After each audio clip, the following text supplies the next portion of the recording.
السلام علیکم ورحمۃ اللہ وبرکاتہ نحمده ونصلی علی رسولہ الکریم اما بعد۔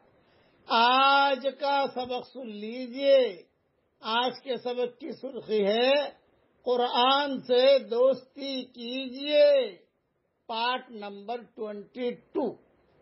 حضرت عائشہ رضی اللہ تعالی عنہ روایت کرتی ہیں کہ رسول اللہ صلی اللہ علیہ وسلم نے ارشاد فرمایا، حافظ قرآن جسے یاد بھی خوب ہو اور پڑھتا بھی اچھا ہو، اس کا حشر قیامت میں ان معزز فرما بردار فرشتوں کے ساتھ ہوگا جو قرآن شریف کو لوح محفوظ سے نقل کرنے والے ہیں، اور جو شخص قرآن شریف کو اٹک اٹک کر